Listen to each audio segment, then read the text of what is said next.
Hey, everybody, welcome to Public Speaking Tips and Tales with Speaking Coach Kelly. We have a fun interview for you this week with one of the coolest people I know. And she's kind of, living the life that I want to live, speaking the way I want to speak. She speaks all over and she's had over 5,000 presentations. She's been on TV and radio, national TV and radio, 50 times, and she has a TED Talk. And if you've been listening to my podcast, you know that I am obsessed with having a TED Talk. And I have so far been turned down 6 times, but I know that I will eventually find the right one and I will have a TED Talk too. So I would like you all to meet the lovely, the exciting, the beautiful Anne Washburn. Well, thank you, Kelly. It's so glad, so awesome to be here. Thank you. Thanks for being on the show. Um, Absolutely. I have so many questions for you. Well, I have lots of answers. I'm so glad. All right, so I'm gonna first I'm gonna tell the people how I know you, which is That would fun. be a good idea. So in 2017, I went to my very first 3-day personal development seminar, and it was called Master Your Influence. And you were there. In fact, you Yes, I were was. one of the introducers, one of the speakers, and it was awesome. And it changed my life, literally changed my life. And that was the beginning of my path to becoming a speaker and a coach myself, because I was just a fired, depressed graphic designer who was terrified of public speaking and knew nothing about personal development and had no desire to coach anyone at all. So it was a complete transformation. And that's where it started at that Master Your Influence, March 2017. Nice. And you were there and you were amazing. And Kirk told this story about you that I just loved so much that you made your husband go. You bought tickets, you forced your husband to go to something that Kirk did. And then he returned the favor and he bought tickets and signed you up for something you didn't want to go to. You sat on the back row with your arms folded the whole time, fuming, mad. And of course, by the end, you had changed and now you speak at those events. You speak for that guy that was on stage. So, of course, your husband made a very good decision. Well, that all came because, my background is engineering. So I was an Yes. engineer in flight simulation and explosives, and I loved it because I didn't have to talk to anybody. I was really bad at communication.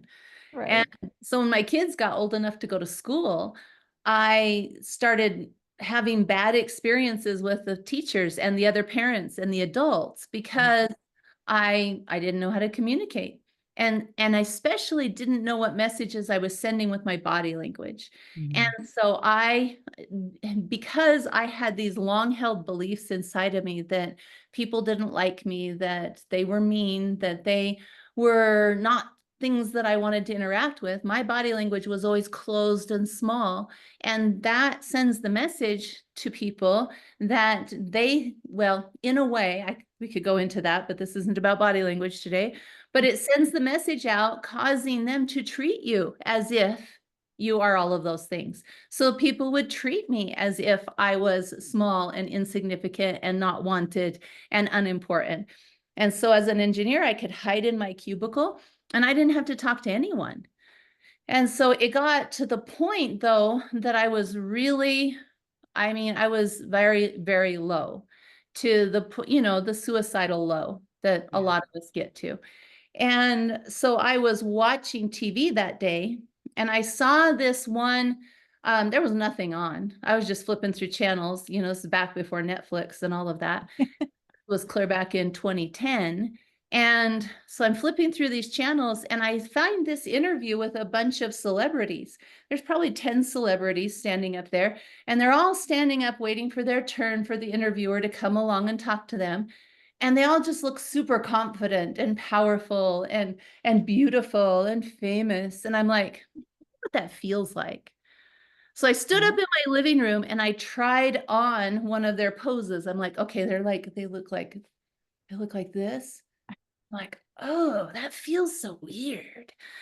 But it Oh, sparked the thing in my head that I'm like, do they stand like that because they're famous and successful? Or are they famous and successful because they stand like that? whoa. And that's why I got online and I'm like, body language. And one of the things that popped up was a free body language show with Kirk Duncan. And that's what I signed my husband up for, because there would be people there. I didn't want to be there. So I sent my husband to the body language show. And while he was there, he signed me up for the Master Your Influence class, which I did not want to go to. And so that's why I went in with my body language in the back and sat in the back and tried to hide from the whole thing. And I actually did a successful job because I went through the whole class and I didn't get noticed. I was fine. I left the event, um, but then through a series of things that happened, I ended up back doing presentations for 3 key elements. And in that capacity for almost the last 15 years now, I have given many presentations, including at the Master Your Influence. Wow. That's amazing. If I can ask, what are the steps that took you from sitting grumpy on the back row to presenting for 3 key elements? If it's not too long and detailed of a story. No, I can absolutely tell you, but if you're looking for steps that somebody can follow to Right. go into it, they're not necessarily, because here's my steps. So the first step was that, like you've learned about, vision boards are super important. In fact, as I've been taking notes as we've been talking here, one of the things that matters the most, especially when it comes to a TED Talk, is that you have a subject that you're very passionate about, that you have something that you are very connected to visually, mentally, in your imagination, all of it. And so we know that vision boards help us with that, because a vision board is just something where we connect with our dreams, where we can connect emotionally, where we can get past the negative thinking in our head that tries to tell us we can't have that. Right. And I put a vision board on my wall and I'd put nothing on it. There was nothing on it because I didn't have anything I wanted that I could think of that was worthy to go on there. And I was walking, I can still remember, I was walking down the hall to my kitchen and this thought came into my head that said, you should put a note on your wall, on your vision board, to have Kirk Duncan mentor your mother. And I was like, okay, that's random. And why not? Why not? And I fought with the voice. I'm like, I'm not going to do that. So no lie, I literally finally, after fighting much with the voice in my head, Yeah. got a sticky note out. I wrote those words on my sticky note, and my vision board was just inside my bedroom door. I went up to my bedroom. I didn't go in it. I reached in and put it on the vision board. And I went, fine, voice in my head. There you go. It's on my vision board. And I was like, oh, shoot. So then a new thought popped in my head because now I was on my vision board. You should text Kirk Duncan, because back in 2010, he gave his cell phone number out at the event. Ooh. And so I'm like, I am not going to text him. There is no way. Nobody's heard this story. This is so funny. And so arguing with the voice in my head, I finally said, fine. And I wrote the text. And then I said, but I'm not going to send it. You rebel. I actually said that out loud, and I'm holding my phone. No lie, Kelly. A fly comes and lands on my phone, and I brush the fly away, and it sends the text. Oh my God. And You didn't stand a chance. I quickly shut my phone off, and I'm like, no, this can't send. This can't send. Oh, no. And so I went to get my kids from school, and I didn't think about it. And I finally turned my phone back on when I was in the car coming back from their school, and it rings, and it's What? him. Oh my God. So he said, so long story short, we have this conversation. He agrees that I can sign my mother up to mentor with him. But he says, but you have to do one thing for me. And I'm like, what? And he goes, you have to come to my presentation class, my present yourself class, to learn to be a speaker. And I'm like, I'm not a speaker. I'm not going to that class. What are you talking about? And he goes, You want me to mentor your mother, then you need to come to that class. And I'm like, oh. So Wow. that is the steps you can't follow that Nope. that took me into the speaking arena, because I had Oh no my intention gosh. to ever be on a stage. Never Wow. wanted. You were just meant to be there, and everything conspired to put you there against your will. Oh yeah. Yeah. Yeah, pretty much. Yeah. Yeah, Those aren't steps anyone can follow. sorry. It's interesting though. I But love you can, hearing. the vision board is a there's a good piece. You can follow that step. And so Yeah. there are some important steps in there. Have a vision board, be willing to put something on it, and be willing to follow the ideas that come to you because that vision is on your board. Those are followable, very important steps. Yeah, that's true. And it works. Mhm. And I argue with the voice sometimes too. So I totally know what you're talking about. Oh yeah. But once you give it to the voice, things happen.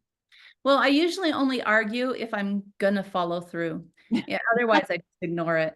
So That's the funny. arguing is not necessarily a bad thing at this point. That's awesome. Okay, so TED Talk. Let's talk TED Talk. And again, so I know people can't follow the steps you took to get a TED Talk because, again, yours just the universe conspired to get you a TED Talk, which is awesome. But I want to hear, like, what is the whole process like? What was it like for you? Like, it looks so glamorous and amazing. And then also what changed after your TED Talk? Because your TED Talk has almost 2 million views. That's huge. That's a lot of views. So first let's talk about what was the process like? Well, first I gotta, because this is what I do. This is what I Yeah, use my body language skills for. Is so we gotta jump into yeah. one thing you said. Let's do it. Well, maybe two things. So, Okay. so one is people are going to be wondering now, well, how did the universe conspire to get you a TED Talk? Well, let me just tell briefly Yeah, what do happened that. there. So I began speaking in 2011. In 2015, somebody who I had met invited me, said, hey, why don't you come experience what a TEDx event is like? And I said, okay, because it was in my hometown. I was raised in Rexburg, Idaho. And so she invited me to come up there and experience a TED Talk. And so I did. And I felt really awkward there. And it was interesting. And then they said, wouldn't you want to do one? Because everybody there that's all the buzz was, oh, I want to, I want to, I want to. I'm like, I don't want to. I'm like, nah, nah. And so I left this event, but because I was there, somebody I had talked to contacted TEDx Idaho Falls, that is the one where I spoke, and recommended that they contact me as a speaker for their stage. And so they contacted me. So that's what Kelly means when she said the universe conspired against me. But I did go through the entire application process because they did want me to do that, Yeah, but they did contact me.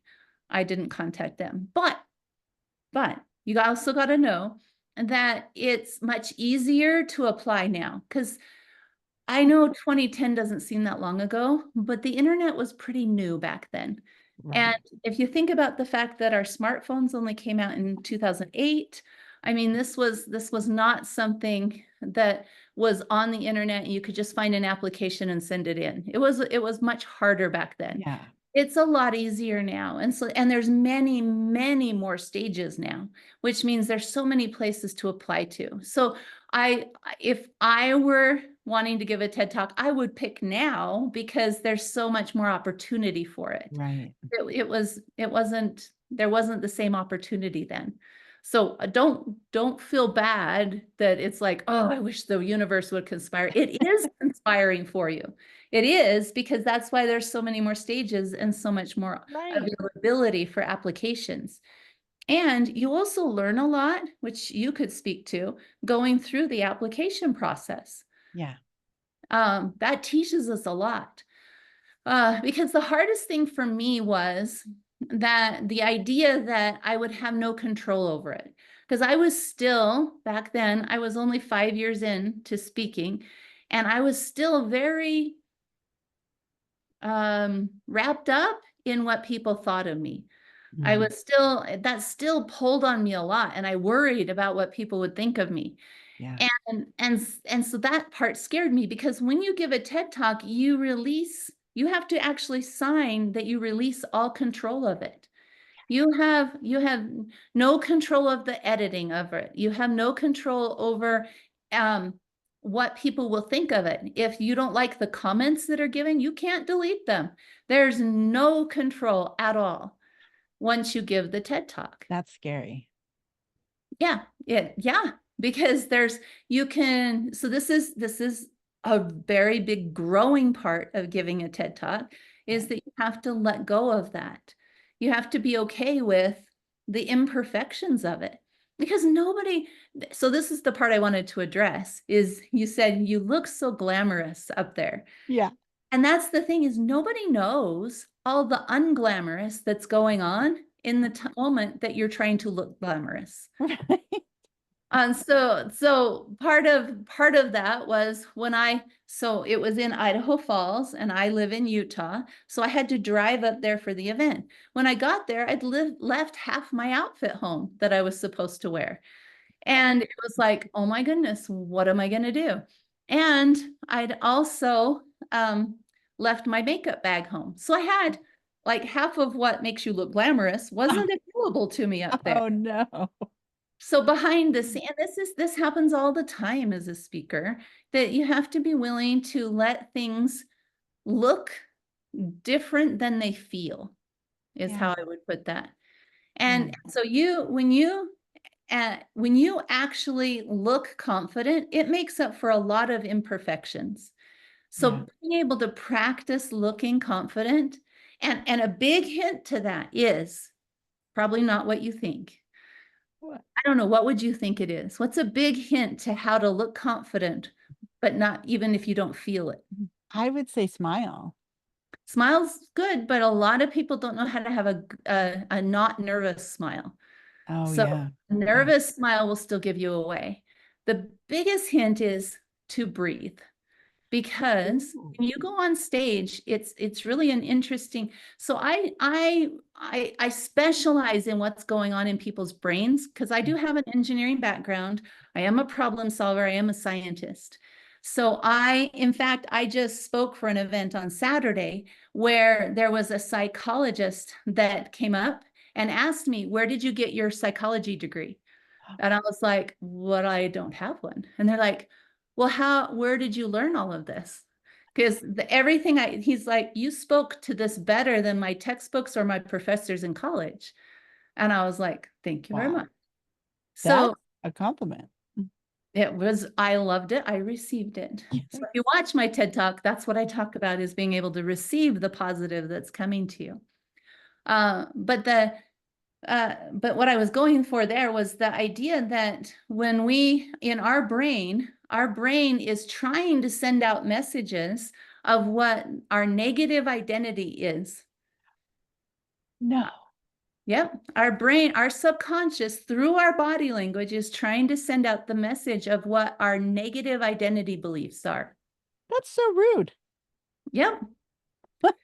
Your subconscious doesn't care about your happiness or your success. It cares if you are alive and comfortable. And Wow. comfortable doesn't have to feel good. Oh, wow. So this is what I choose to use my body language skills for, is to help people interrupt that programming. Because you can use body language skills for all kinds of judgmental reasons. And that's what national television wants you to do, is they want you to pull out the judgment card Right. and play it all day long.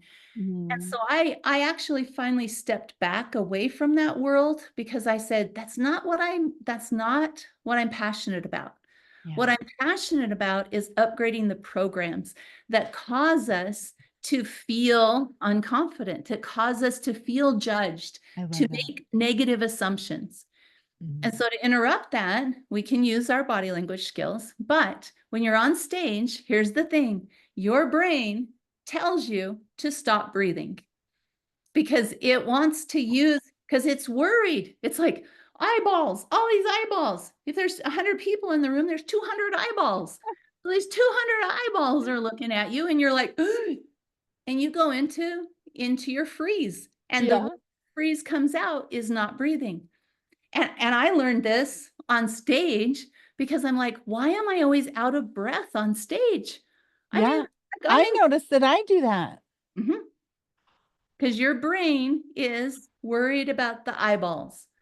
Oh So my. the number one, because you asked me in your text message, you said, what are the biggest body language things I see in speakers?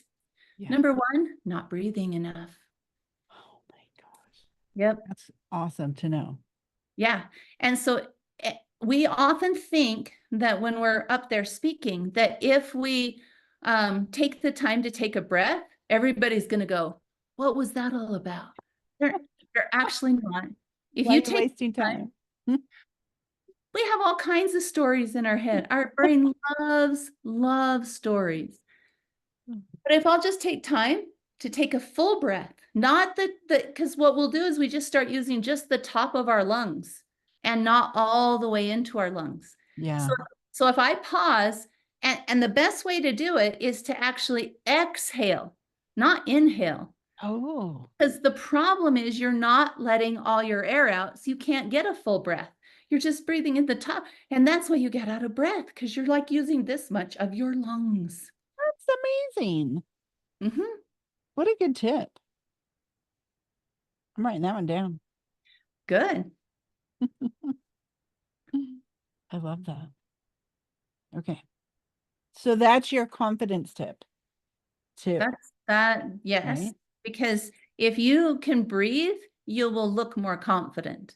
Mm, People yeah. look less confident if they don't feel like they can take the time to breathe. Yeah. If they're panting and they can't get their words out because, yeah, that does not look confident. Mm-mm. So Uh, breathe. just exhale Yeah, all the and so way. that's why you start with exhale is because your lungs, if you start with inhale, then you're just going on top of what you haven't allowed yourself to use Yeah. already.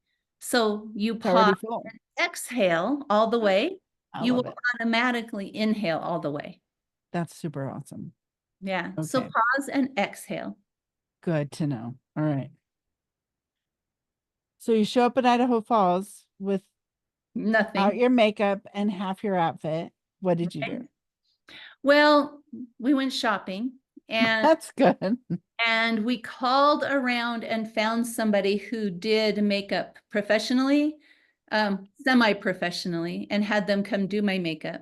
That's smart. Um, so that and it's interesting, it's funny to me because people, one of the things they love to criticize in the comments on a TED Talk is what you're wearing. They love to do that. And so when they started making comments about what I was wearing, I was like, you have no idea. You don't know the story behind the scenes. And so you just got to know there will be judgy people, and that's okay. It doesn't mean you did anything wrong. It means that you have the opportunity to grow through a layer. Oh, well, I'll have to give you some background for this. So Okay. remember how I said our subconscious loves to send the message of our negative identity that we believe? Yes. Because we are wired to defend our identity. The problem is there's always everybody has a negative component to their identity, Yeah. and your subconscious will defend that just as much. But if we can peel back those negative identities, we actually access our real positive identity that was being protected under the negative identities. Oh, So the negative identities are like these protections that because okay. we came to this earth knowing nothing. We came down and we knew nothing. So the early years of our life were spent trying to make sense of our world.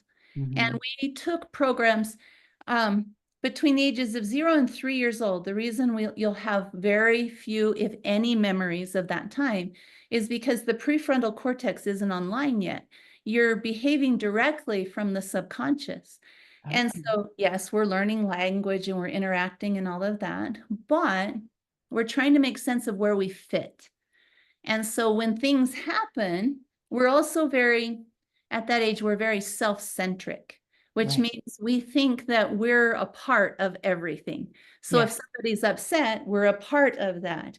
If somebody is happy, we're a part of that. You know, if somebody is if they're taking care of me, then I've done something right. If they're not taking care of me, I've done something wrong.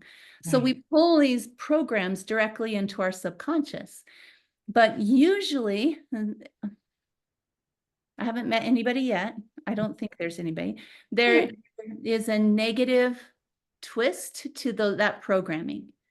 And the reason that that's okay is because there's huge value in being able to peel back those negative layers. That's what we're here for, is to peel off our negative layers and access our real positive that we came to the planet with. And it's a fun process, but except for when we're in the middle of it, then it sucks. And it's like, why does this keep happening? Why do people keep treating me this way? Like me, 15 years ago, everyone was always angry at me and dismissing me and didn't want me around and mean. And I'm like, why? Why is everybody on this planet so mean? But when I learned it was my negative identity programs coming out in my body language, now I could do something about it. Wow. That's really deep. And that's what I was passionate about for a TED Talk. And that's what your TED Talk was on. Yep. So Wow. it's so since then, I've had 10 more years of learning I've added to, well, it hasn't been that long. When did I give it? 8 years ago. Since then, I've had 8 more years of learning on top of that. But I gave that the simplified beginning version of understanding your body language is directly connected to that subconscious programming. And so there's a value in not in trying to watch everything you do in your body language all day long, because that's not possible. Right. But what is possible is to change the programming, and that automatically changes the body language. Oh. And what's your favorite way to change programming? Interrupting your body language. Nice. Yeah. And you used to do that with that frying pan event, right? Well, I still do that. So this event that I spoke at this last week, they contacted and asked, they paid extra to have me actually do a frying pan in front of their whole audience. Nice. Yeah. Awesome. So I still, once a month, I do a free version of it online, an online free version of it. I just did one on Thursday that's on our YouTube channel. And I pick people to come up on stage on the camera Right. and listen. What I'm watching and listening for is when their answers that come out their mouth don't match the answers in their body language. That disconnect is the opportunity. That's where when they're not synchronous, when they're asynchronous. Right. Yeah. We have an opportunity to capture a program and choose to do something different with it. I love that. How did you learn what the body language is saying? So that process that involved tens of thousands of hours. Well, maybe not tens of thousands of hours of watching YouTube videos over and over and over in slow motion, with sound, without sound, taking notes on everything that I saw so that I could train my brain to hear the body language, to see the body language, to understand the conversation that was going on. So I would watch the same video easily 100 times, and I would write down every little tiny piece of body language that I saw. If the fingers moved, if the shoulders moved, when did they move? What was said? What wasn't said? Can I see the message without the sound? All of thousands of hours of doing that. Wow. You are really passionate about that if you spent that much time on it. Oh my goodness. And then when I started doing the frying pan class, I don't know what year I started doing that, but I did just get a text message over the weekend from somebody that says, hey, I don't know if this is still Ann Washburn, but I went through your frying pan class 10 years ago. And I just have to tell you, I'm still benefiting from that life-changing event and what it changed in me. I know I actually cried because I think I would have too. That was amazing.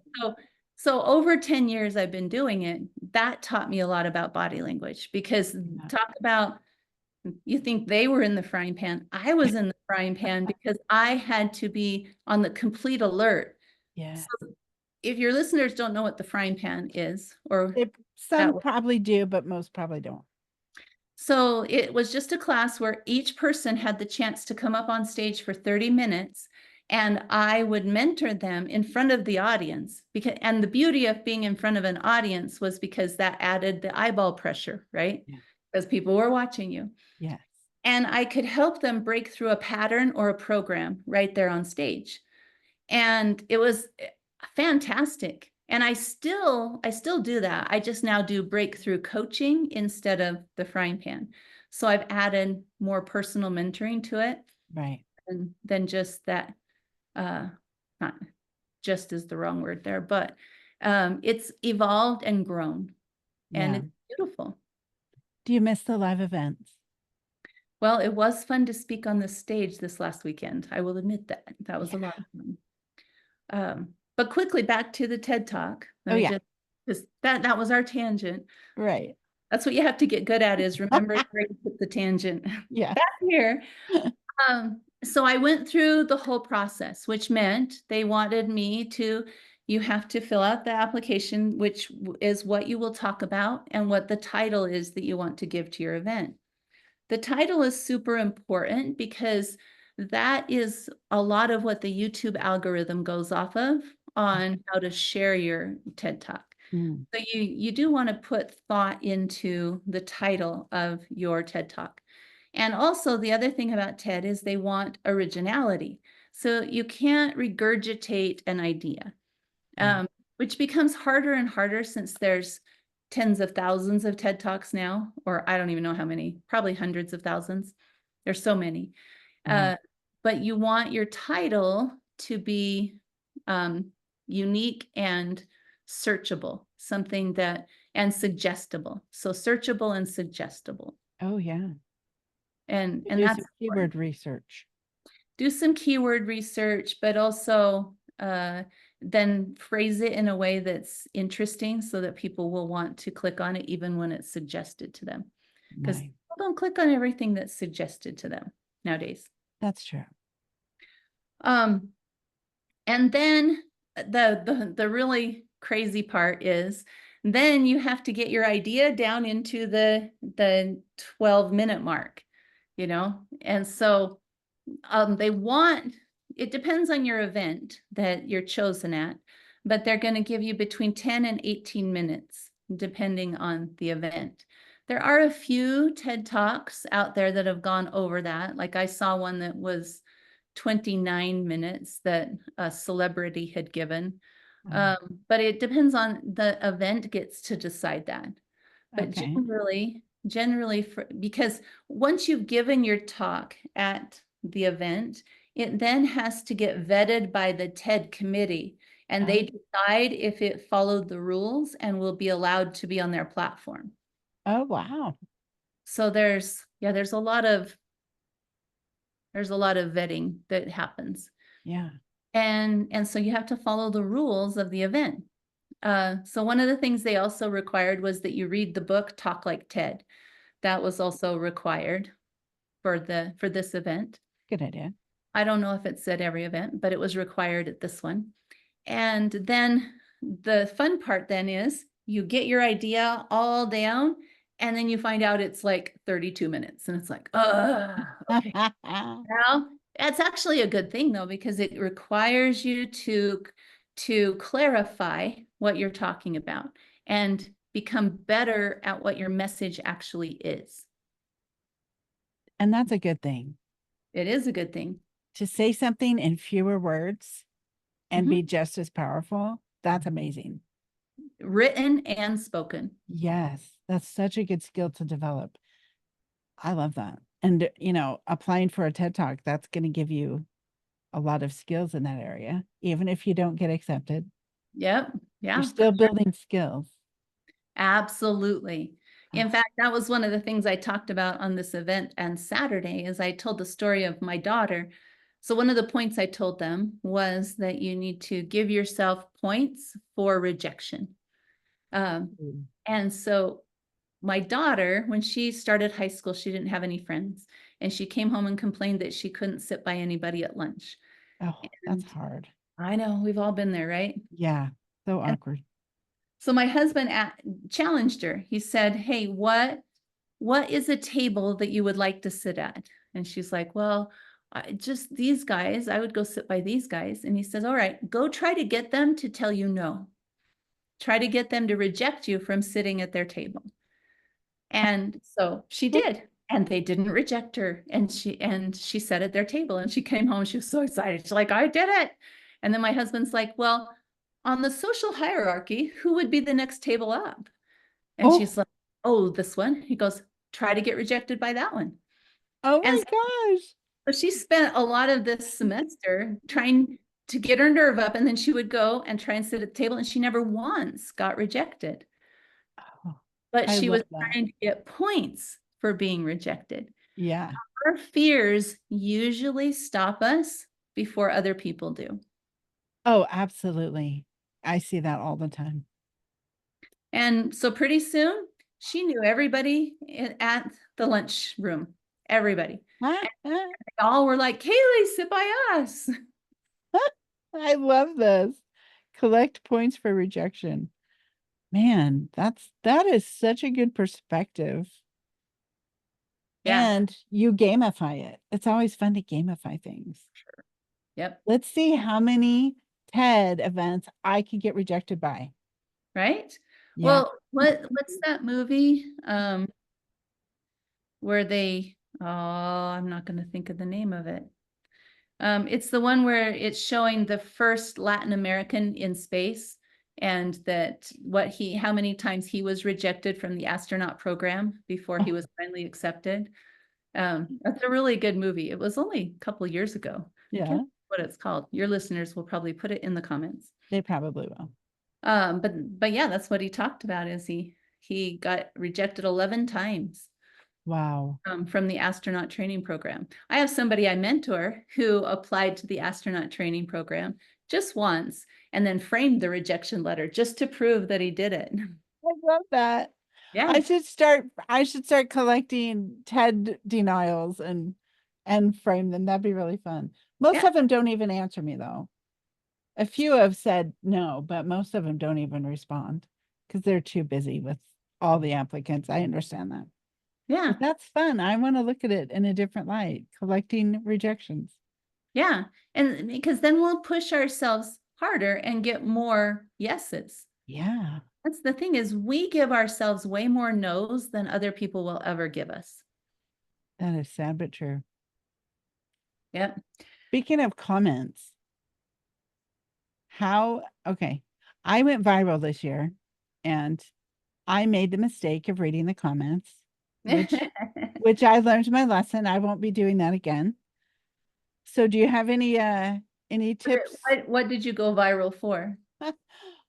Me hugging a sloth in Honduras. Ah, Yeah. You've been on a cruise with me before, but we uh-huh. didn't go to Honduras, right? We went to Jamaica. And we went, My son served in Honduras. oh, For, that's awesome. Well, they have a sloth sanctuary there where they save sloths, and you can come in and hug a sloth. And wow, people were really mad about how we were abusing the sloths. And they were also really disgusted with my weight. And they all wanted to tell me about it. All of them wanted to tell me about it. yep. So yeah, I have learned not to read the comments. And we mentioned earlier you had a similar comment uh experience. You don't read comments anymore. You learned not to. Well, yes and no. Okay. So the thing is, like I said, that when you give a TED Talk, you relinquish all control, and that includes the comments. Yeah. And so when I first started reading the comments, they wanted to make comments about what I was wearing, like I mentioned earlier. And the overall, I mean, if you have to weigh it, there were more positive than negative. Right. but we're wired as humans to give 3 times more attention to negative than to positive. Yes. And so we'll pay a lot of attention to I those get that. negative comments. Mhm. So when it was the time of that TED Talk, I just had to quit reading them. Now in my life, I've worked on taking those negative identity layers off. So there's nothing for those negative comments to stick to. So I can Ooh. read them just fine now because I Mm. know that's not about me. And I'm not, and some people will say, well, it's not about you, it's about them. But that's still a judgment. So when I say that I can read them without thinking they're about me, I'm not judging and saying, ooh, it's about them. I'm saying, Yeah. I can see some of the program coming out of them because I Mm.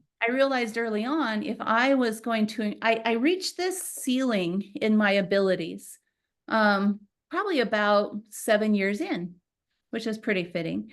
And I couldn't get past this ceiling. And I realized the reason for it was because I still held on to judgment. If you have any judgment in you for yourself or other people, you will hit a ceiling that you cannot get past in your Mhm. growth and your abilities. If you do get past it by a fluke of some kind, because you'll see people, you'll see celebrities that, or like you mentioned, viral people that are suddenly thrust into the limelight. They wither really quickly Yeah. or get in trouble because they haven't gone through that filter. You can't pass this filter without letting judgment has to stay on this side of the filter. So I had to let go of all judgment. I couldn't judge people in any way when I would read their body language or work with them or mentor them or coach them, because then if I kept doing it, I couldn't improve my skills further. So I've been able to let go of, I'm not I'm not 100%. We aren't. Nobody's perfect. Right. But my ability to separate that out from judgment is probably 90% at this point. Wow. So I can read the comments and not take it personal. Yeah. I love that you say it didn't have anything to stick to because Mhm. you'd remove that negative layer. Yeah. That's really cool. Do you have Yeah. any tips for letting go of judgment? Oh, it starts with, well, so those layers that I'm talking about, the outer layers Mhm. are the most attached to judgment because you've heard to use a cliche, hurt people hurt people. Right. And so the trick is to learn not to take things personal. And it's not a tip thing. I mean, I do a whole class on that because that Wow. lasts for 14 weeks because it's a process to be able Yeah. to not see everything as meaning something about me. Yeah. So that process of removing those negative identities, they're going to be things like I'm unlovable or I'm unwanted, or and they'll manifest as fears. I'm afraid of being abandoned. I'm afraid of being taken advantage of. I'm afraid of being alone. All of all of these things are things that are um, trying to show us that we have a negative layer. Okay. That's really interesting. And I could see why that would take a 14-week class. Yeah. That's big and deep and not quick and easy. No, but it is worth it. It is worth it. Yeah. If you catch yourself sabotaging a lot, self-sabotaging, avoiding success, avoiding people, telling yourself no instead of yes, all of those things are indicators that I've got a fear that is trying to protect me, and it's Mm. not true. Those fears don't actually protect us. So Yeah. fear of conflict, fear of being overwhelmed, fear of being helpless, fear of being inappropriate or incorrect or worthless or wrong. Like my dad, he's grown through it a lot, but that's his is fear of being wrong or corrupt. You'll never meet a more honest, upstanding, kind, caring person, but that's his deep fear. Wow. And my mom, her deep fear was always safety. She's afraid of being alone or somebody betraying her, even though everybody in her life was extremely loyal. They don't always match our Yeah. reality. Right. That's really interesting. Humans are fascinating, aren't they? Mhm. I love humans. They are in pain, Yes. Right. Mm, but that means that they have access to a lot more joy when they learn how to get past the pain. yeah. That's a blessing. Mhm. But okay, back to the TED Talk for just a minute. What I was saying is the fun part is once you get it down to the time that they give you, now Yeah. you have to go to events where you practice it. And so they have you go practice it in front of different judges. And some of them didn't get all the way to the stage at this particular event. I Right. don't know how all the TED stages work, but that is at the one I was at. That's one of the things is they practiced them and some of them didn't make it. They had to approve the final product because you're representing them at this point. So they're putting their logo on you. So That makes, so TEDx Idaho Falls was putting their logo on me, so they had the right to measure, test, measure, and adjust. right. That's fair. Yeah. Yeah. And then when it came time for the event, I'll just tell you one more part of it here that people may not know. Um, they almost always sell tickets for the event, and then they want to make sure there's a full house and everything. But here's another thing I wasn't prepared for, and it was really interesting, is that when I got there, one of the other speakers, for some reason, hated me. And I had never met her. Oh my gosh. I had never met her, but for some reason she really did not like me. And she was kind of vocal about it. So you have to be prepared to manage your own emotions and energy when you arrive at the event. So just like I said, you have to let go of control. You also have to be you're letting control of the finished product, but you actually have to retain complete control of your own emotions and responses because you are a representative at that point. You're a representative of your message and Mhm. you're a representative of the TED event. And so you want to be the kind of person that can handle that and not send daggers back to that person. Right. Being willing to send back um, kindness and love and acceptance, even Right. while they are not treating you with the same measure of respect. Yes. That's a challenge when Yeah. that happens. So you get to practice it other places. I love If that. you want to give a TED Talk, you practice not letting people decide your mood, not letting people decide your emotions or your reactions. That's a really good thing to practice for Yep. any reason. Mm-hmm. Yeah. Sure. This is a good one. So tell me the story of what you wore on stage. All right.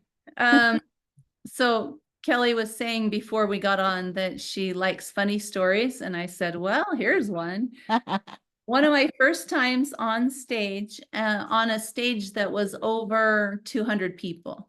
So it was a fairly large stage there. I think we had 400 people at this event. And That's a so lot. when I arrived at this event, for the speakers, they had a hotel room that was reserved just for them. It was like the green room was this hotel room. Yeah. And so I had arrived early. I arrived and I went into this room and I thought, okay, what's not ready? And I looked down and I'm like, oh, well, actually, when I walked in, somebody had said, Anne, your skirt's really wrinkly. And I'm like, oh, okay. So in this green room, there was an iron. And I'm like, okay, I'll iron my skirt.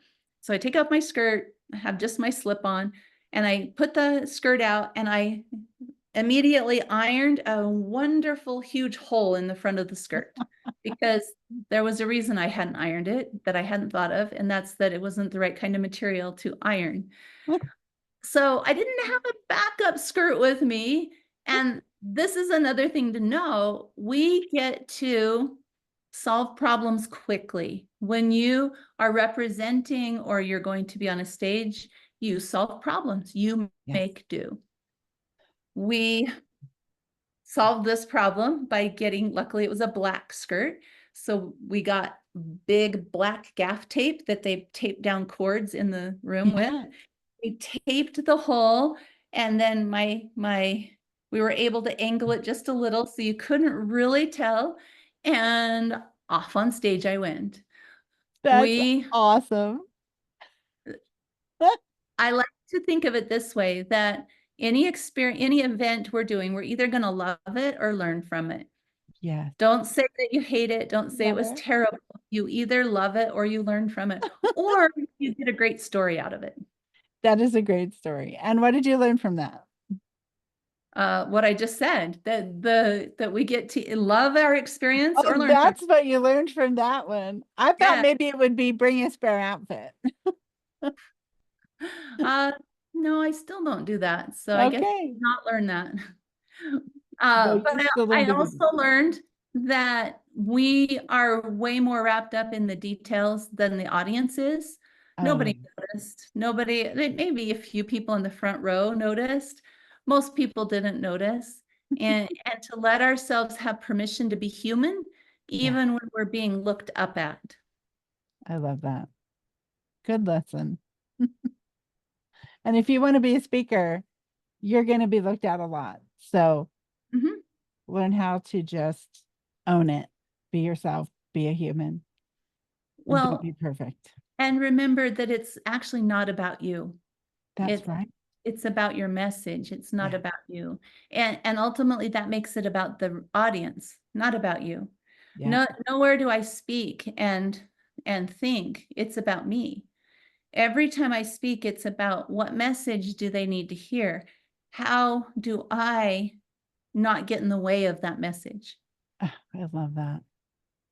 That is a lesson that it took me a little while to learn that one because I've been speaking for 7 years now. And at first, and it was all about me. It was all about, oh my gosh, look what I did. I'm a speaker. And I was really excited about it. And I look back and say, yeah, I totally made it about me. So that's a lesson it took me a while to Now, learn. there are several ways that we make it about us that we might not see as making it about us. Okay.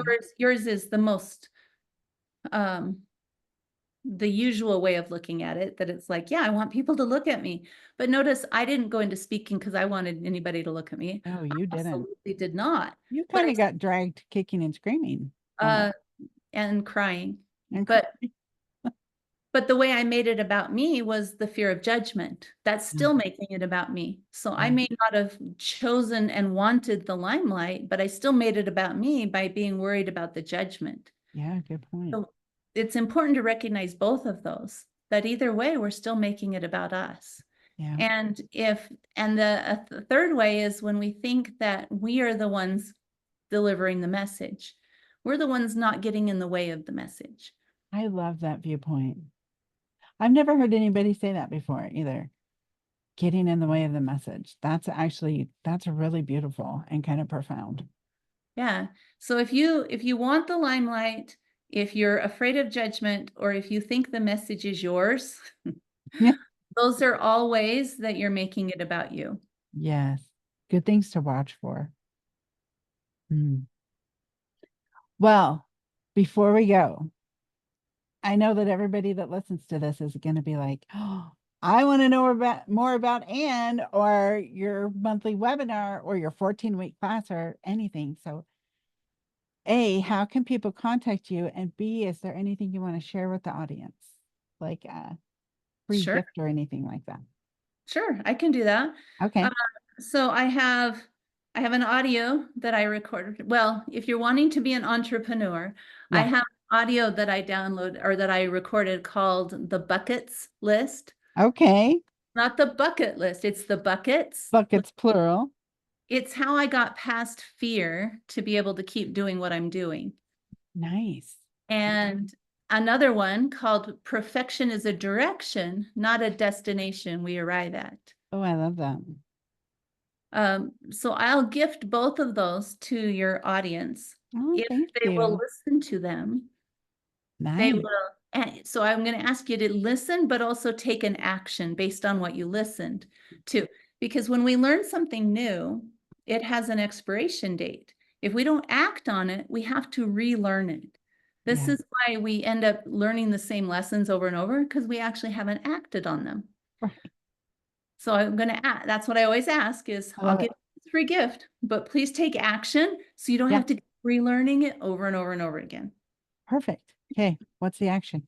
And so yeah, you got to pick your action after you listen to it, right? Oh, good. Okay. That's what I'm saying is pick your action and take Love it. an action based on what you learned. Okay. The way you get these is you can put this in the comments Yeah, maybe, I'll put it in the show notes. but it's 3KE. No, it's 3. Oh, I'm going to lie to you now. Let me see. Whatever we put in the show notes will be accurate. There you go. But I have it right here on a slide I made actually. Oh, perfect. Okay, it's 3kegift.com Nice. /Ann. Oh, perfect. Okay. Yeah. And Anne does not have an E on it. No, I'll type it in the chat for you so that you Perfect. can see it. Thank you. I love that. So that's the short link. My email address is Ann at 3keyelements.com. And so if you want to get a hold of me directly, and my free webinar, if you email me there, I can give you, I just did my free webinar last week. Okay. So the next one won't be till September, Okay. but it will be at this short link, 3ke.to/hot seat. Oh, nice. That one, it will give you the help you register for the next free webinar. Awesome. But if the link isn't live when you go to it, it just means that I just barely did one, and you can go look at the YouTube channel and see the recording. Oh, I love that. Okay, great. And what's your YouTube channel? 3 Key Elements. Nice. All right. Well, I will put all of that in the show notes. Oh, for I people to even go find. have, if you want the TED Talk, Yeah. I made a short link for that one as well. Oh, perfect. And it is 3ke.to/Ann TED Talk. Oh, good job. Okay.